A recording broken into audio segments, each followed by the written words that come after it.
Donald Trump believed tariffs would corner Canada. He raised costs, blocked access, and tried to choke off the country's auto industry. But now, a developing story suggests the tables may be turning. Reports indicate Canada is considering rethinking its 100% tariff on Chinese electric vehicles, a move that can not only make EVs more affordable for Canadian families, but also ease agricultural tensions and strike at the core of Trump's strategy. If this shift takes place, it would validate what Mark Carney has argued all along. Canada is not breaking under pressure.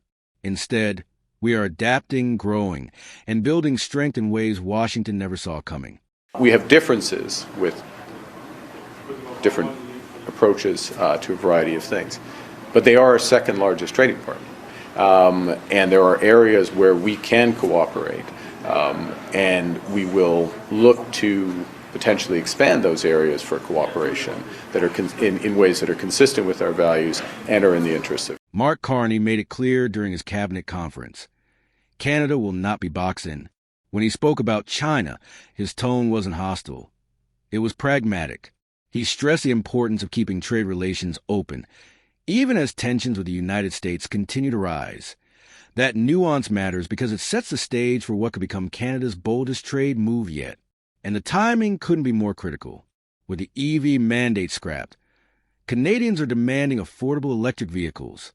Families can't wait years for the domestic auto industry to scale up, and they certainly can't absorb the skyrocketing prices driven by U.S. tariffs in response.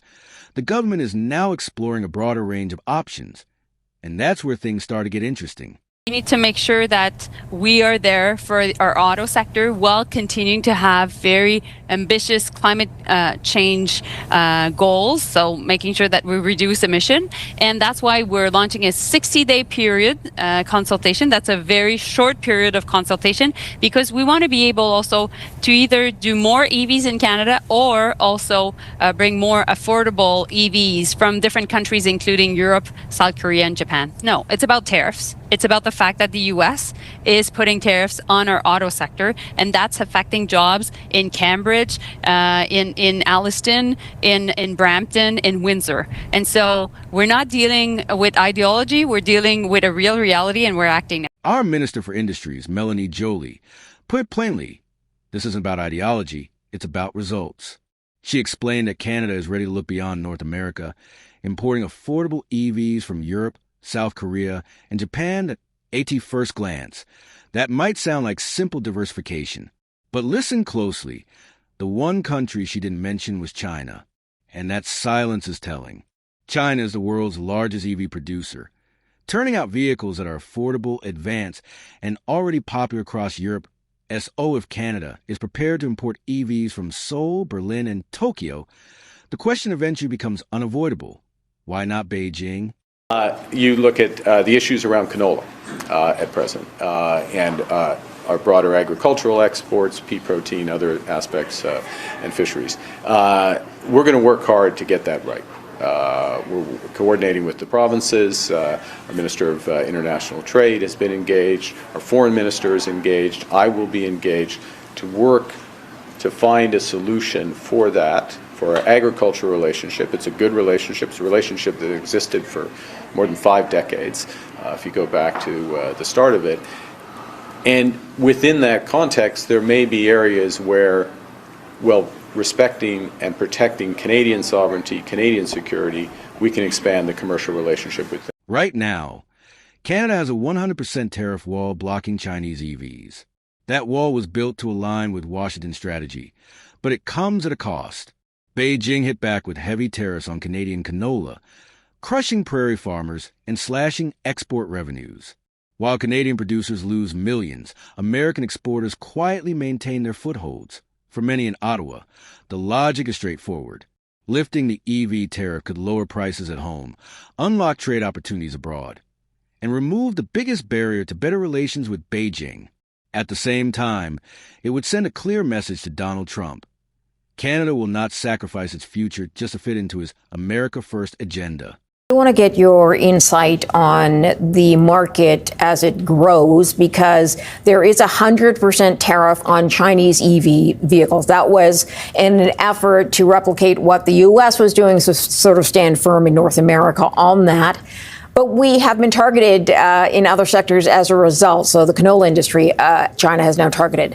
Where do you stand on whether or not Chinese EV should be allowed into this country in an effort perhaps to offset what vehicle makers here aren't ready to do or maybe don't want to do if they want to stay into sort of the traditional route of vehicle making?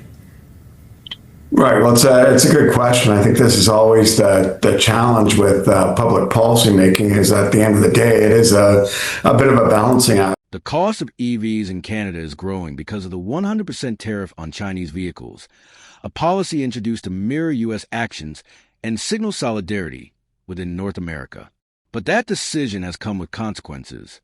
China has retaliated by targeting other sectors, most notably the canola industry, leaving Canadian farmers to absorb heavy losses.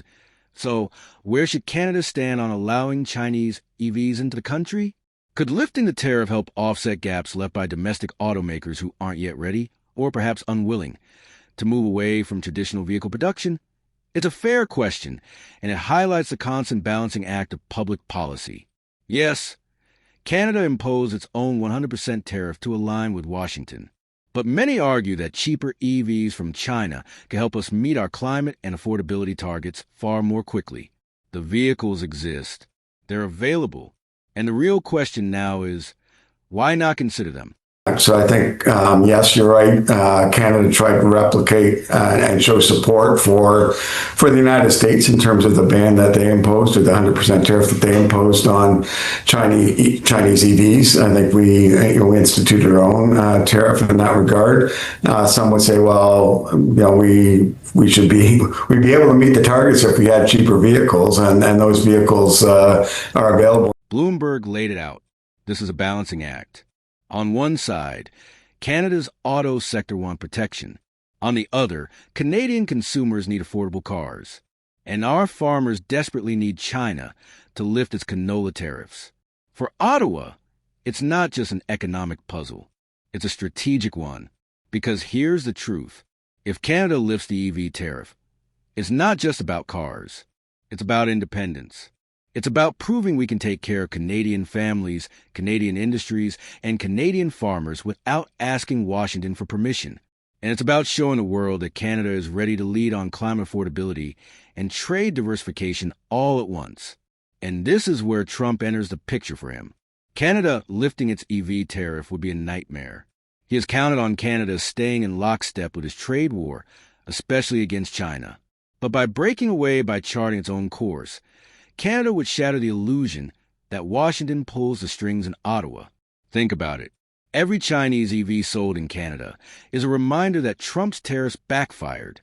Every bushel of canola shipped back into China is proof that Canada can win by choosing pragmatism over ideology.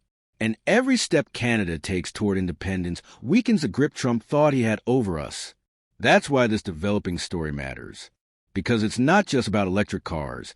It's about Canada's place in the world. Do we follow Trump's lead into endless tariff wars? Or do we choose our own path? Mark Carney and Melanie Joly are hinting at the answer. And if Ottawa truly moves in this direction, it could mark the start of a new chapter in Canadian trade policy. One defined not by fear of tariffs, but by confidence in our own strength. Canada's next chapter is being written right now. In every trade deal, in every tariff battle, and every decision about where we invest our future, the message is clear. We are no longer just reacting. We are choosing our own path. For too long, Washington assumed Canada would follow its lead. But today, we're seeing a different story unfold. A story where Canada makes its own choices, protects its own industries, and strengthens its own economy. This isn't about being louder than Trump. It's about being smarter, more resilient, and more united. And that's why this community matters. If you believe in a Canada that stands tall, that thrives under pressure, and that proves to the world we can grow stronger no matter the challenge, then hit subscribe, tap the bell, and be part of this journey. Because the next chapter isn't just being written in Ottawa, it's being written by all of us together.